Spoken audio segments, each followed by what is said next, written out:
for this important discussion and this very important topic. We're all aware of the devastating train accidents that have occurred in recent months in Canada, North Dakota, Alabama, Pennsylvania, and West Virginia that have taken many lives and have caused major environmental damage. For me, each of these incidents begs the questions. How did it happen? Could it have been prevented? And could this have happened in California, and would it have turned out differently? A few weeks ago, the Senate Committees on Energy, Utilities, and Communications conducted an information and a very informative hearing to discuss the regulation of the rail lines, what the Public Utilities Commission is doing to prevent such accidents from happening in California, and how the Commission is responding to the influx in rail transport.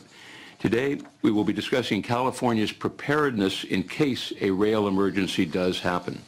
We will explore a number of questions. One, is California ready to respond quickly and efficiently in the case of a rail accident? Two, what are the various state and local agencies' roles in responding to an emergency and cleaning up a rail accident? And how does the state coordinate those responsibilities? Also, are there resources? Is there funding or policy gaps that need addressing? 20 years ago, there were two horrible accidents that happened in California that devastated the communities of Dunsmuir near Lake Shasta and Seacliff in Southern California. These accidents pointed out failures in our emergency response system, which resulted in major public health and environmental damage. It was after these accidents that the legislature responded to ensure that the state was prepared in the case of future accidents. We don't want to be in that position again, to enact policy after the damage has been done. That is why we are taking the opportunity today to look at the state's current rail emergency response system and discuss any gaps that may need to be addressed. I would like to thank Senator Pavley for jointly chairing this hearing today. She's a strong advocate and someone who has a great deal of concern on this issue as well. So, Senator Pavley, good morning. Thank you. Thank you very much, Chairman Hill. Thank you for co-chairing this important hearing. I think this is our fourth, maybe. I think it is. We've been doing a lot together this year. Actually, quite a team, and it makes sense to combine environmental quality with natural resources and water policy committees. You know, this is something that'll catch the public by surprise, as we've been so focused on oil traditionally coming in through vessels and barges into ports, and I remember the hearings on double tanking hulls and making sure Osborne had adequate money to engage in a response if there was a spill. And a lot of preventative measures being taken and making sure the fees were assessed appropriately. But now we're faced with a different way oil is going to be transported into our state. And it could increase dramatically. Oil being coming in from fracked lands in North Dakota, the Bakken Shale, or even from Canada, tar sands. We were so focused on the pipeline going to Louisiana, we forgot, oh, there's a different way that could go here. And to me, the purpose of this hearing is, are we prepared to respond to this change of way we're transporting oil? Because as it comes into our state, obviously, because of federal preemption, frankly, of state ability to stop it at our borders, interstate commerce clause and all, we're going to have to respond in the most thoughtful manner possible. Is the oil being shipped in different than what they're traditionally used to? Is it more volatile? What are the potential problems, and what are the potential procedures we should put in place to make sure we have well-trained responders in the event of some kind of spill? And I also understand this has some land use kind of concerns too. They'll go into existing refineries, but they'll have to be reformatted, maybe expanded, spur lines into those refineries. This is a big issue, and it all goes sort of back to our underlying concern is here we are, a state with 1 out of every 8 cars sold in the United States being sold in California. We use a tremendous amount of oil. And so this has made us sort of a magnet for these new shipments of crude oil into our state. So I think this is a very timely hearing, and I'm here to work collaboratively with the Brown administration to make sure we put all the prevention funding prevention and all the training that's needed to make sure if there was a spill, we could respond in a timely manner, not like what happened in 1997 where we couldn't even identify what the hazardous materials were. Right. So thank you very much. Thank you, Senator Pavley, and I think you're absolutely correct. I think the Brown administration has recognized the issue in their budget with additional positions, and I think we just want to make sure that it's coordinated in a way that will resolve those problems and issues and get the quickest response and the most adequate and thorough response possible if something were to occur. I want to welcome Senator Leno. Good morning. Good morning. Would you like to some comments? I think it's Just coming to your very district. I think just the fact that California received 12 times as much crude oil from December of 2013, from 2012 to 2013, from 100,000 barrels of oil to 1.2 million barrels of crude oil begs for this hearing. So thank you for calling it today. Thank you, Senator. Very good. Mr. Cullen, you're on. Thank you, Chairman. Thank you. Welcome again. Chairman Pavley, members of the committee.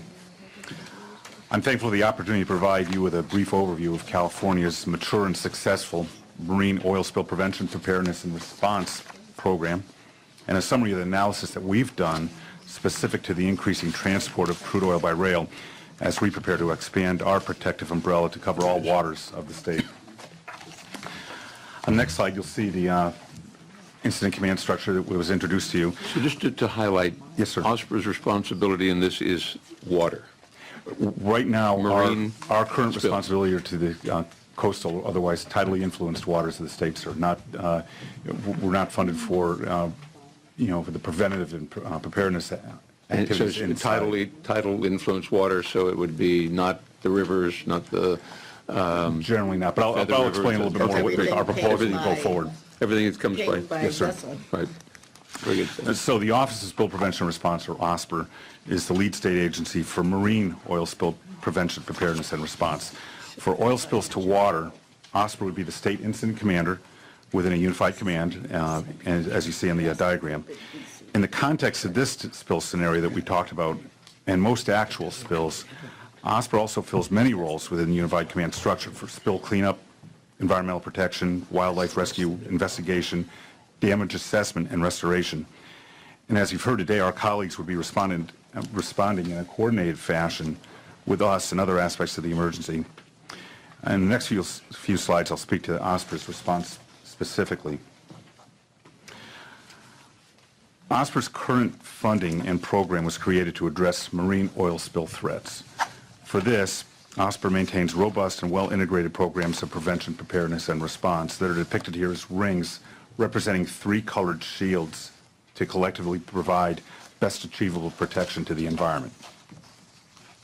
The various items checked off to the right of the shield are among the most important elements of these three programs. With regard to rail, although OSPR is primarily a marine program, OSPR is also designated in statute as the state incident commander for all oil spills potentially impacting inland waters. Although we do not have a dedicated funding source at this time to meet the inland spill mandate, OSPR can and does direct its trained marine staff to spills in the non-maritime environment. This alone is a significant improvement since the Dunsmuir and Seacliff rail incident. But the catch is that OSPR must quickly identify an alternative funding source for our participation in the response, as marine funding can't be used. On the next slide, you'll see that OSPR's marine program has coincided with a dramatic decrease in large marine oil spills. In the 23 years prior to the creation of OSPR, there were 4 very large oil spills, 3 involving tankers and 1 involving an offshore platform. Since our creation in 1991, there have been no marine spills that have released even 1/5 of the volume of these earlier spills. Furthermore, even moderate spills involving tankers have all been eliminated. OSPR credits this success to its marine program, its partnership with other state and federal agencies, and constant constructive engagement with industry to both prevent spills and develop preparedness to minimize and contain spills. On the next 2 slides, historically, California has received its crude oil from 4 major sources: Alaska, overseas, offshore platforms, and inland production. All that oil gets to California refineries by tanker or pipeline. We are anticipating a dramatic shift in the state's crude oil supply in the coming years. Based on publicly available industry plans and investments, as much as 25% of California's crude oil will come from North Dakota, Canada, and other inland sources. It will come primarily by train. The exact timing and magnitude of the increase is difficult to pinpoint, but regardless of whether it takes 2 years to 4 years, this is a significant change that presents an emergent threat to California's natural resources. On the next slide, this crude by rail brings a variety of new challenges for spill response. These trains may haul as many as 100 tank cars, each carrying 30,000 gallons of oil. By comparison, the Costco Sound oil spill in San Francisco Bay was 53,000 gallons, or less than 2 tank cars. Spills into rivers and lakes can be just as devastating as spills in our coastal regions, and the response to these inland spills, while different from those into the ocean, is just as difficult. In addition, the different types of oil entering the state by rail present different response challenges. Bakken oil from North Dakota is extremely light crude that floats on water, tends to mix in the water column, and is, of course, relatively flammable. Canadian tar sands, on the other hand, is a heavy crude that sinks in water. On the next slide, you'll see a map that shows the rail lines and the major waterways in the state. We are anticipating crude oil trains on most major rail lines, including the Shasta Corridor, Feather River Canyon, Tehachapi Pass, and the coast routes. These routes include more than 7,000 water crossings. At risk are remote canyons with pristine rivers, often upstream from reservoirs that are used for drinking water. On the next slide, we're going to look at the prevention ring for rail. I won't say much about railroad prevention and safety as it was covered last month in the hearing you referred to, Mr. Chairman. But railroad prevention and safety measures are handled largely at the federal level and are currently under review, as you mentioned. This is why we have depicted a gap here in the prevention ring. We know that operational, infrastructure, and equipment safety standards are under intense review and that improvements are needed. On the next slide, with the preparedness ring, you'll see that it also is less than complete. With respect to preparedness for spills, while railroads are required by the Federal Rail Administration to have emergency response plans, we feel that current regulatory requirements fall short of what we would consider necessary for best achievable protection. Area planning, minimum response requirements, drills, cleanup contractor oversight, wildlife plans, and demonstration of the ability to pay for response are the elements of a robust contingency plan. OSPR's Marine Preparedness Program provides a model of readiness that we would like to see applied to the rail context. The next slide is a figure that illustrates one critical aspect of our preparedness, and that is area planning, whereby we identify specific sensitive environmental sites and develop and practice strategies for protecting them during spills. As you can see on the map, we have complete coverage for our coastal areas, including more than 600 sensitive sites. In contrast, this type of planning is extremely limited for inland areas in California, in spite of the many critical and vulnerable waterways that exist. The next slide. As for resources and authorities for response, while the railroads, like any other responsible party, are required to pay if they spill, there is currently no funding for a state program that would provide dedicated staff, a response fund to pay for immediate response actions, and restoration efforts should a train spill oil or other hazmat into inland waters. And that is why the response ring is also incomplete. As I said before, OSPA would respond to a rail spill, but with reduced resources depending on the availability of funds. The governor's fiscal year 14-15 budget includes a small expansion of OSPA to implement a statewide oil spill program that would address these gaps by creating funding for OSPR to provide both a dedicated program and a spill response fund. This new statewide program, funded by an expansion of the current 6.5 cent per barrel or 42-gallon fee on marine oil to all crude oil entering the state, is product-based, not transportation-based. OSPR will be adequately funded to provide best achievable protection to all state waters from oil spills, whether through a rail, pipeline, highway, or marine tanker incident. And on the next slide, to summarize briefly, railroad prevention and safety requirements are undergoing review at the federal level. There are some regulatory gaps with respect to ensuring that the industry is adequately prepared for spills. and OSPR can and does conduct response when funding is available. Finally, to recap the state's readiness for rail spills, I come back to our hypothetical scenario. Compared with 1991, the state has made significant strides to improve spill response capability, including the adoption and use of this incident command system, improved overall coordination and communication among agencies, as you see at the table, during spills and other emergencies, the investment in local fire and hazmat agencies in regards to training and statewide coordination, the availability of limited hazmat response funds, and the establishment of OSPR in 1991, which has made available trained responders and created a model program for prevention, preparedness, and response. That concludes my remarks, and I thank you for your time. Thank you, Mr. Cullen. Just a quick, you were talking about kind of the expansion of the OSPR program to include inland oil transport and eventualities related to a problem. What would happen if that particular train had a number of oil tank cars, a couple of hydrochloric acid cars, maybe a couple of ammonia cars, chlorine cars, whatever, and that this would not then apply to? How would that be handled? Well, we're going to go, Senator. We're going to respond. And as you heard, we're going to, hopefully with rail, you're going to identify a responsible party right away that is going to be funding the response. And so it will be an all-out effort. Currently, we just can't use our own funds to Resources for that. I see. Our You resources. could We do have it. to find a You do it, responsible party. then you would go back to the responsible party. I see. All right, that makes good sense. And I know Senator Wolk had, she did. Senator Leno. Actually, happy to ask a question that Senator Wolk would have asked. Very good. Thank you. So I think this is in Ms. Raphael's handout, the Railroad Accident Prevention and Immediate Deployment Rapid. Right. So the Senate bill, which then Senator Mike Thompson passed, which created the authorization for a fee, sunsetted in 1995 and hasn't been renewed. So is that as apparent a gaping hole as one would imagine? So is it a gaping hole? It is a hole. It is a hole, indeed. And that's why when I was showing this map of who got that money, that there isn't that money available to those locals, the second page of that handout.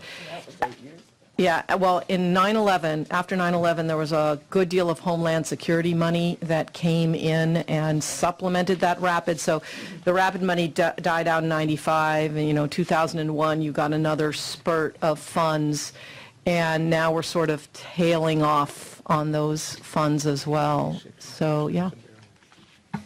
Also, besides the federal grants that we've been using for Homeland Security are being reduced, seeing lesser amounts. Also, one of the programs we use, federal DOT provides us funding for both planning and training. That's also is starting to receive some lesser increments out there, and most of that money, goes all, training and planning is where all that money is designated. So that money we're starting to see it reduced as well. As a time, what's kind of interesting, as we're seeing the rail incidences go up. But again, what we're also witnessing, like we in the state have, the federal government struggles with their federal budget. They're slowly reducing down some of those funds that they provide down to the states, that we provide back into local government. So I don't imagine I'd hear any objection from the panel if that authorization was renewed. Yeah. Since the need seems so immediate and so great, maybe that's something we could look at through the budget process. And I think we would, all of us here and the administration, welcome that conversation to have with you, how we look at that, what has changed now in Prop 26. I mean, what are there new issues? Is it as simple as reauthorizing it? Yeah.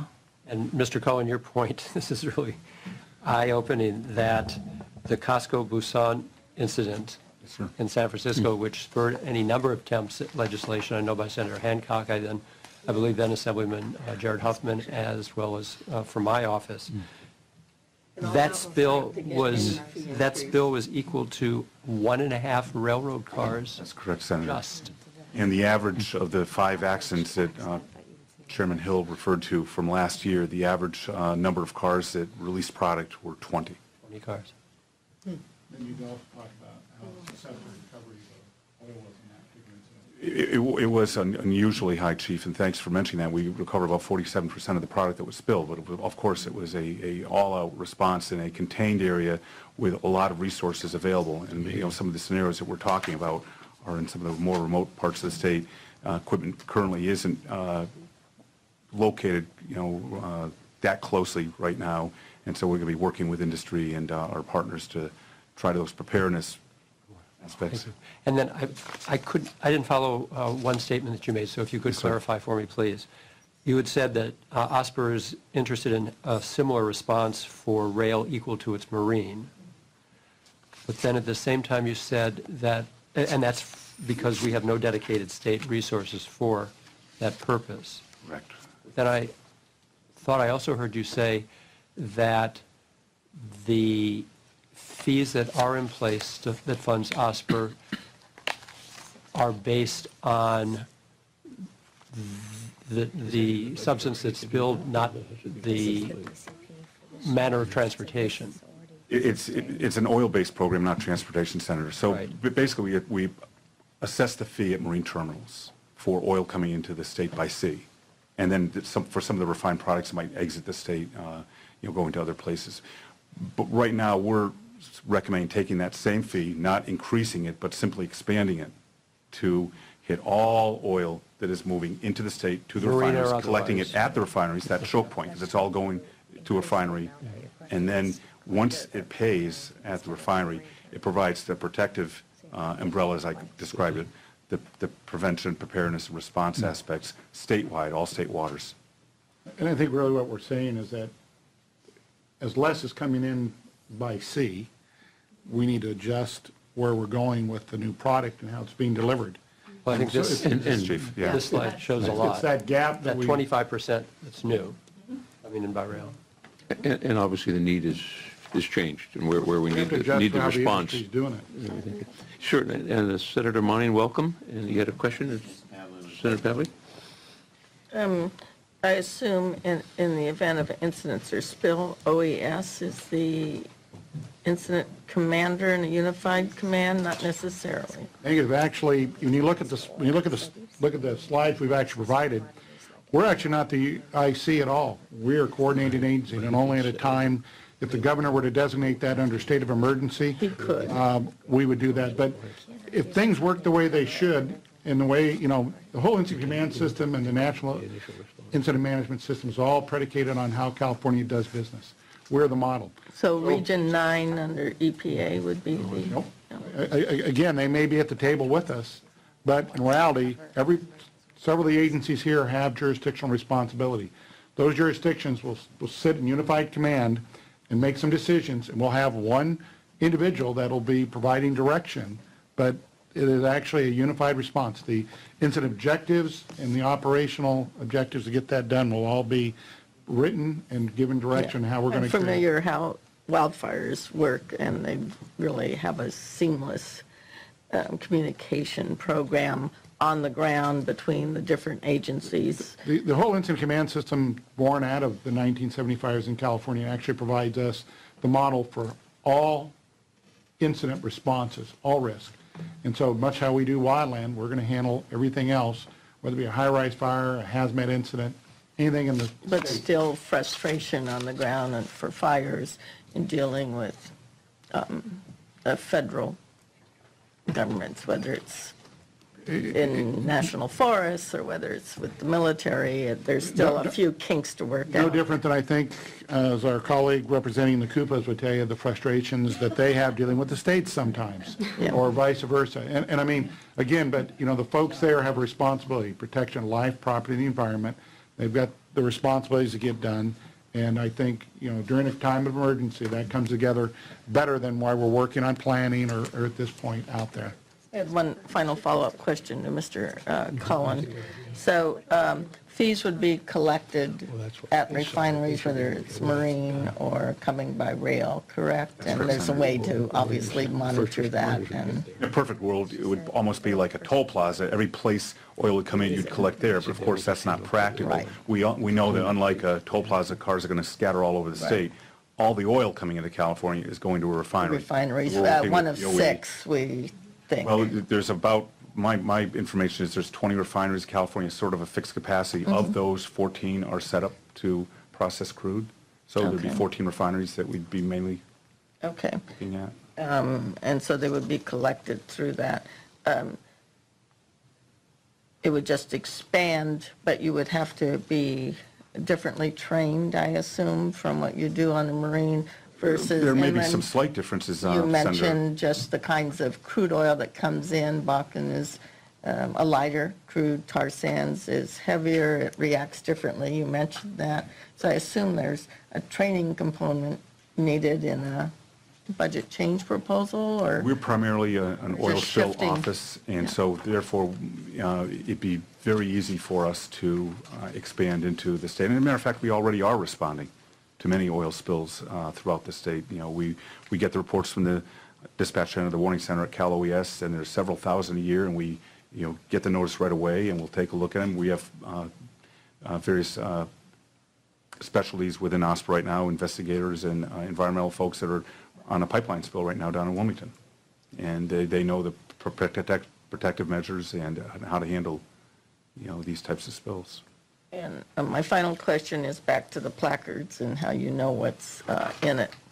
Are the placards, there's some concern that they're proprietary information as far as what's being transported. You don't know ahead of time what's being transported into the state. And I mean, you're engaged after the spill, but there's no sort of warning. I was concerned you're responding to oil spills, but we know lots of times train loads are not just, and this is what you were getting to, not just crude oil. It could be a volatile mix in different cars that put together is a lot more complicated than responding to an oil spill. So how do you? It may not be as complicated in this scenario as you say, Senator. First, we did hear that there's going to be an immediate communication with the with rail as far as what was on the car and where in the stack, so to speak, they are. But most of the trains that we'll be concerned with are these unit trains, where unlike a manifest train, it has many different products grouped, in these so-called blocks. A unit train, the crude that we're expecting to see from North Dakota, from Canada, will be carrying one product. Now, it might have different chemical aspects that fit within the placard, but based on the direction and, the frequency that we expect we're going to be seeing, it's going to be pretty safe to assume that's a crude product, and we're going to respond, suited up accordingly, expecting that that's what's going to be in the train. Does anyone know whether just the crude oil comes in from the Balkan Shale or the tar sands, or is it other products from produced water with chemicals, or is it just the crude oil we're focused on here? I'm not aware of any produced water by rail at this time, and I'm not even aware of Bakken coming in at this time. We're trying to get out ahead of what we expect is at Well, you had steady that state. It's going to be about cute little 6 trains picture a of the day. bison on your, Right, and that was a future slide. So we Yes. had a date that we thought, and rail told us, well, it might not be that soon, it might be a little bit later, and that's why I made the point in my comments that it doesn't matter whether it's 2 years or 4 years, we expect that that's going to be at steady state the and my volume. concern is if the Congress and the federal government gets behind a measure that would allow the export of oil that's produced in the United States to other countries, it'll explode in the number of, not literally, but in the number of cars coming into our refineries in order to be exported. Yes, Senator, and what I think is one of the great things about this panel and the discussion that we're having is that we're now putting into place, as of the first of the new fiscal year, preventative and preparedness programs, should there be an increase, we're now better positioned to respond. Should All it? right, thanks. And I think what we see already is on the table is the 6.5 cents added to, there's a budget change proposal already there. And the question kind of that goes with that, and Senator Hancock has a question, but I just wanted to follow up on the response related to, let's say, the ethanol, all of those non-oil or petroleum products that would not be covered by the 6.5 cents. And I know you have, your goal, or you will respond, you will take care of it, but then you have to recover the cost from someone, which is not a very efficient way. As we just heard earlier, it takes 3 years sometimes to recover those funds, and the legal aspects and challenges of that. Was there any thought of adding that fee to all tankers, all, the ethanols and the other products that are coming in, especially related to? Well, that would probably turn into a tax, not a fee, and we... Well, would it be if you use that for recovery for those products? If we calculate A way to mechanism of proportionate. doing that, Senator, yes, we would be the logical agency to respond, for those. So if you could proportion it in that way, that would, Right. could work. Okay. Thank you. Senator Hancock. I'm sorry. Sorry, just wanted to say from the local perspective then is, however these funds or monies come to be, that they are put down to the local level, because there is definitely training that's needed as well as equipment. And I just wanted to kind of say that. I know we've talked about that, how all these funds have dried up, and that is the case. And we've had a lot of staff overturned and that kind of thing. So we have people out there that need the training and need the equipment and need to be in the loop on this. And so I would just ask from the local perspective that we're included in the processes that are going to be discussed. So, Very good. Thank you for that explanation. See no further questions. Thank you to the panel very much. Thank you. Senator Great Papp. job. Very worthwhile. Yes, this is very informative, and I think it kind of certainly leaves us with the question of what we can do to make sure that we can guarantee in the future that there will be the response, the preparedness, and certainly the prevention that's necessary if something were to happen. So thank you for the very insightful hearing. Thank you. And now we'll open this to some public comment. If someone would like to, anyone like to comment on the hearing?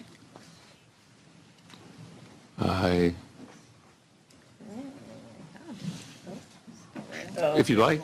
I mean, you're as much public as anyone else. Only because you asked. No, I did, and I think it would be important. And we do have your handouts, which is very helpful. Oh, the PNS stuff, yes, thank you. No, I think it would be important to, you heard a lot today. It certainly did, Senator. Senator Hill, Juan Acosta, on behalf of Burlington Northern Santa Fe Railroad. I just wanted to quickly address first Senator Monning's question about inspections after a seismic event. Both Class 1 railroads maintain information on a daily basis concerning seismic activity and, of course, weather-related activity. So whether it's a weather-related event or a seismic event, we send inspectors out during a weather-related event and certainly after a seismic event for special, if you want to call that emergency or higher level inspection beyond what is typically done on a routine or scheduled basis. But to answer Senator Leno's concern, or to respond in part to Senator Leno's concern about derailment prevention and inspections, as you recall from the Senate Energy Committee hearing, there are regular inspections of all rail lines in the state performed by the Class 1 railroads, at least those lines which we own. Those lines that are more heavily traveled are inspected more frequently, and some of those lines are inspected on a daily basis with visual inspections. Teams of maintenance employees from our departments of Maintenance Away Inspection Service will go out and inspect those railroad lines on a daily basis using high rail or walking those lines. But we also utilize rail inspection cars that are sophisticated. They measure the geometry of the rail, the alignment, the gauge, as well as rail quality inspection cars, which are a separate type of technology, and they use ultrasound technology. And these cars cost about $10 million a piece. Both railroads combined over the last 5 years have spent close to $2 billion in track maintenance in California alone. So, you know, in a sense, we are constantly rebuilding our railroad, replacing old ties, old railroad. In several of the stretches that were, I guess, alluded to, I couldn't see all the visuals here that were presented during the testimony, but in several of those mountain passes, whether it's, you know, in the Feather River Canyon or the Tehachapi's or the Cajon Pass, we've replaced wood ties with concrete ties, which offer a greater degree of certainty. I mean, to a large degree, we spent a good bit of time and focus in both the written materials as well as in the testimony talking about the Dunsmuir accident. And that happened almost 25 years ago. The railroads have been rebuilt substantially throughout the state of California using newer technologies. We use a lot of wayside technology devices that can determine whether a load is shifted or is overweight or imbalanced on each car as that car passes the wayside device. It checks for hot bearings, it checks for wheel defects, checks for hoses that are dragging. It goes on and on, but there's a heavy focus on prevention and maintenance in the Class 1 railroads. If I could interject, I was very impressed with the presentation that I saw last month on what the railroads are doing on an ongoing basis. But perhaps if you could maybe send a copy of the presentation material you had to our staff, and we could disperse it to our members of our committees, because I think it would be valuable to understand the level. I mean, certainly you can't avoid every possibility, but I think from an infrastructure standpoint, it was very impressive to see the amount of work and the technology that is being used today to do that. So we'd be happy to do so. That would be great. Thank absolutely, absolutely. And Senator Pavley, just to answer your question, frankly, you asked what's safer, moving oil by pipeline or by rail, and it's pipeline. Now, that's 99.99999 extended out several decimal places safe. Rail's also safe, and it's 99.96.999. You know, it is a degree of safety, a margin of safety that indisputably goes to pipeline. But we move a lot of hazardous materials, not only in California, but around the country. So well over 99% of the time, those shipments arrive without any incident or release whatsoever. We spend a lot of time at the local level working with first responders, classroom training, field training. We have a center, the industry has a center in Colorado that has extensive facilities for training first responders. We have rail cars that we use and literally, you know, set on fire and have simulated accident response scenarios. So that's something we spend a lot of time in at the state level, at the local level, as well as the national level, and that's very important to us. We've trained each year, and combined the two railroads, almost 6,000 first responders in California alone. So that's something we take very seriously. Safety is our number one priority. I thank you for your information, and thanks for meeting with me the other day. But and it may relate to Senator Monty's concern on earthquakes and how we know to shut down systems and tracks. But part of information that I have, and I first have to let you know that I represent the Chatsworth-Simi Valley area, where we had a tragedy a few years ago, mostly from the train engineer's error of texting and loss of lives, and it's still devastating to the community out there. But one thing that came out of it was the positive train control technology. Would that be applicable, or is it being used in our trains in California? Are we waiting on the federal government, or would that be something that could be deployed in the event of a seismic risk, where it could kick in, you know, shutting down trains? And the other part of the question, you can answer this all at once, is I noticed that there was a recommendation when you're moving crude oil that you should go slower rather than faster, like maybe 50 miles per hour. I don't know how that affects your other train traffic, especially when you have single tracks and not double tracks, and passenger and freight all using the same. Where would you like to start, with the PTC You first? pick 2 or 3. Okay, all right. Well, on positive train control, there is a federal mandate. There was an act of Congress after the Chatsworth accident that imposed a 2015 deadline for national deployment of positive train control on certain routes, depending on what's being transported on those routes, level of traffic, passenger service, et cetera. California is a little different. We're, at least in Southern California, certainly we're well ahead of that 2015 deadline because both railroads committed to first installing all of the wayside devices, the backbone of the system, if you will, the technology that is adjacent to the tracks, and it is critical. What is required to make the system operative up and down the state is to ensure that every locomotive operating in the state, or at least every locomotive on every train, or at least one locomotive on every train, has these onboard computers. And that is something that is a challenge for not just the Class 1 railroads or freight railroads, but also the passenger lines as well. The big limitation to deploying this nationally and in California by the 2015 deadline. By the way, it is deployed in Southern California. There was a demonstration a few weeks ago on the Metrolink line, which is, that particular train runs on the BNSF line.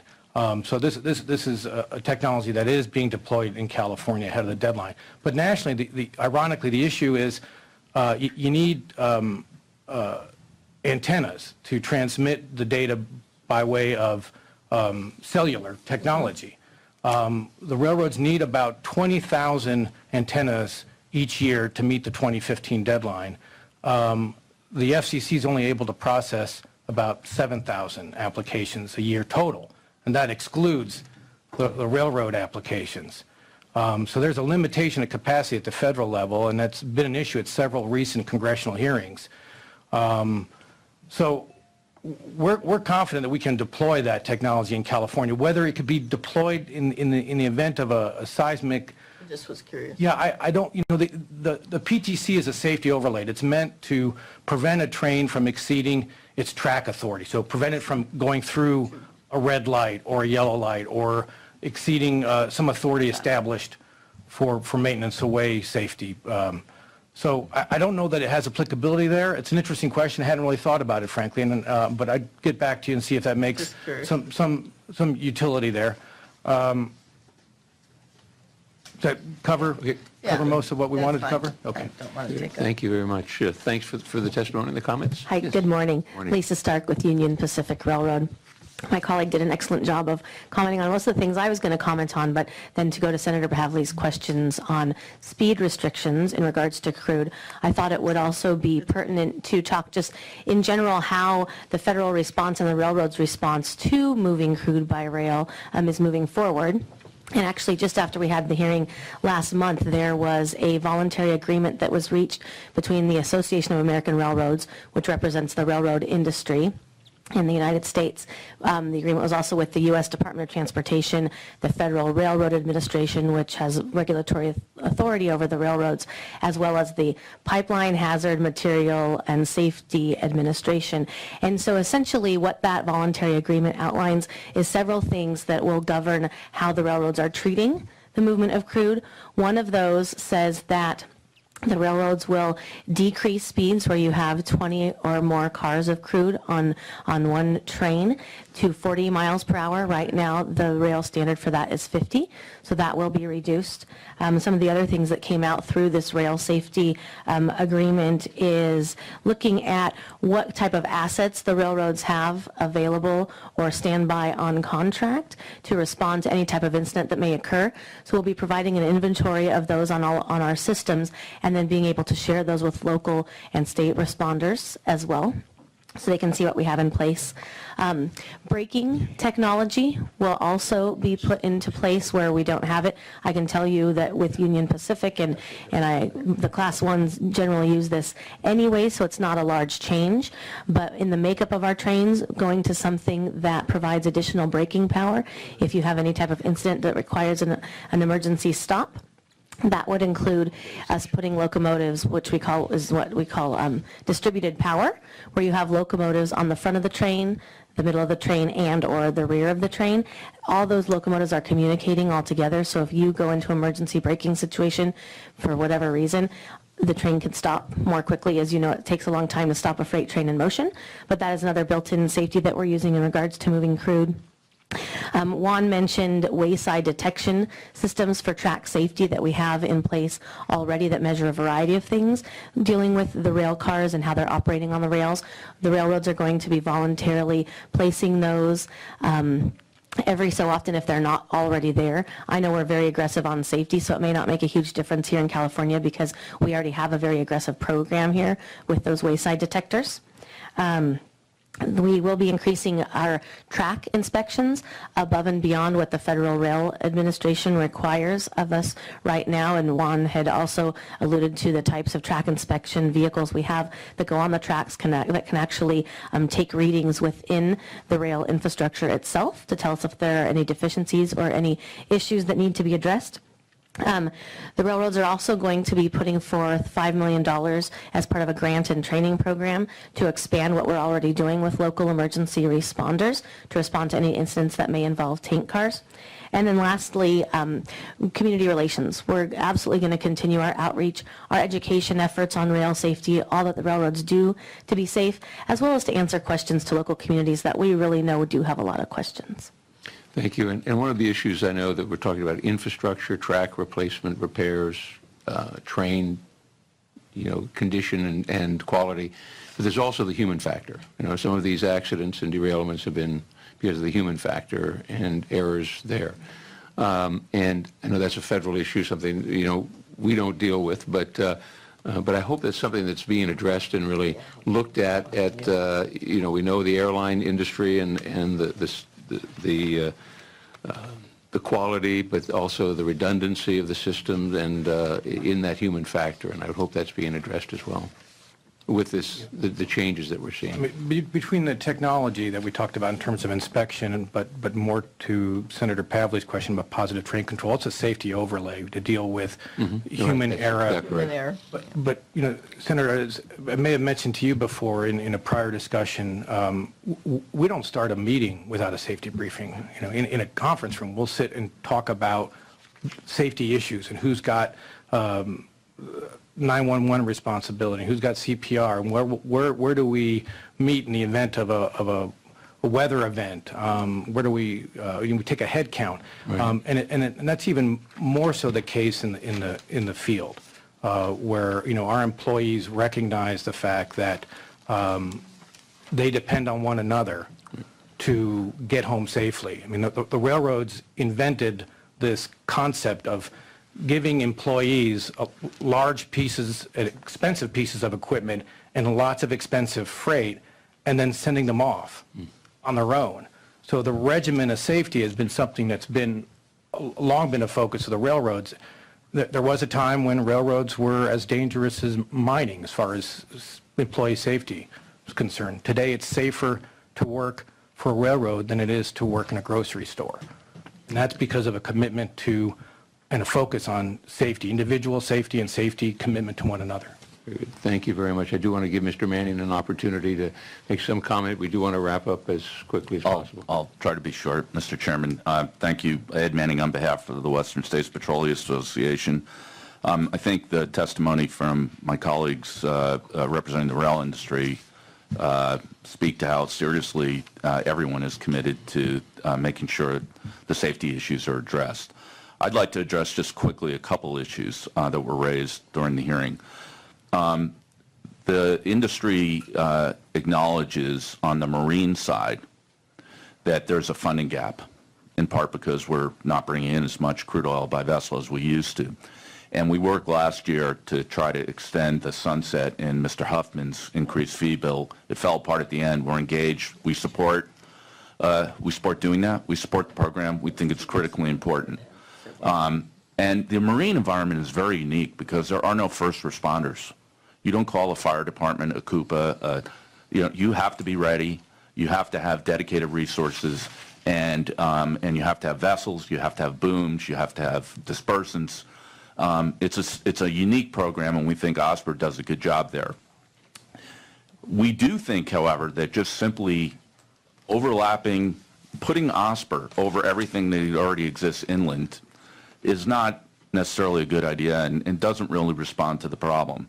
This hearing was really focused on, if you look at the title and the materials, on emergency response to rail accidents. And why it was broader than just crude by rail is because there are risks based on the type of cargo coming in by rail, and the Dunsmuir spill and most of the spills that caused significant issues were not in fact crude, but things far more serious, which were chemical releases that could do far more damage. Now, having said that, we believe if there's a regulatory gap, that revisiting the RAPID program, which brings all the agencies together, assessed a fee on all of the hazardous materials and risks associated with rail transport. If that's a discussion the legislature wants to have, we're happy to engage in that if there's not adequate funding. I would encourage you to read, though, the Rapid Fund statute, because it goes beyond just crude oil. What it says is you should have training, local share, have equipment, all the things that you would do in an OSPR program are in that statute and fund. So the notion of funding a marine program but then funding an inland oil spill only program to overlay what other agencies like the fire marshal already do on pipelines is redundant and would have Prop 26 problems. We think the better idea is figure out where the risk is specifically on rail, if there is a gap, and then figure out what the role of the state agencies are that we're here today and how to fund a comprehensive program.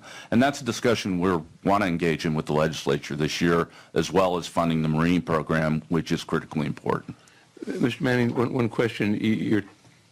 If funding were determined by the product, as I mentioned earlier, and you could get around the Prop 26, or not get around, but deal with the Prop 26 issue. Yes. By having OSPR conduct the respond for every hazardous waste, because the challenge that we're faced with today is, by not doing what has been recommended in the budget, is that in some cases trying to recover those damages later on. I mean, in West Virginia, the company went bankrupt. Right. And so that's a problem. But if there was a way to allow for all uses to pay an apportioned amount, would that be something that would be acceptable to us?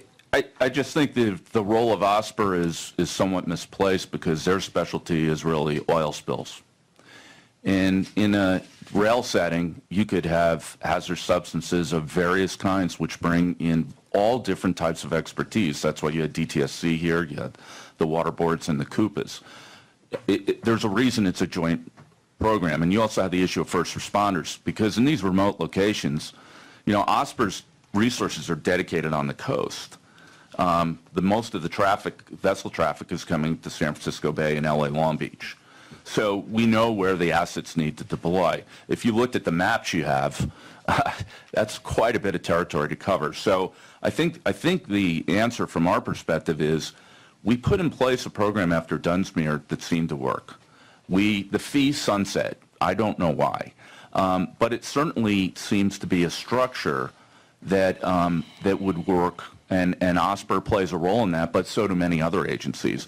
And to us, that's a more comprehensive response, because that's really, the solution has to be comprehensive in our view if there's a gap and a problem. Very good. Thank you for that. Thank you. Senator Pavley, final thoughts? I just Senator Jackson. Senator Jackson has I want to thank you for coming forward and speaking up.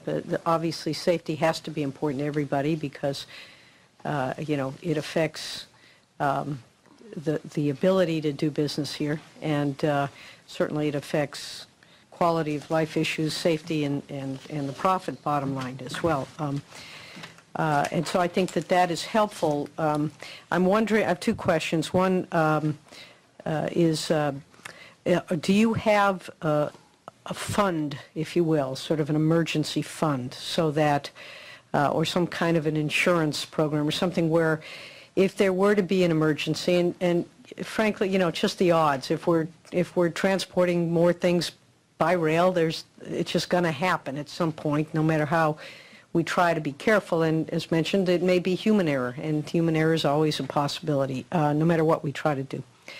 I'm just wondering, again, focusing on the fiscal aspect of this, do you have a funding source available so that when the state does have to come in or locals have to come in, the costs associated with the cleanups or the recovery or whatever it is are incurred?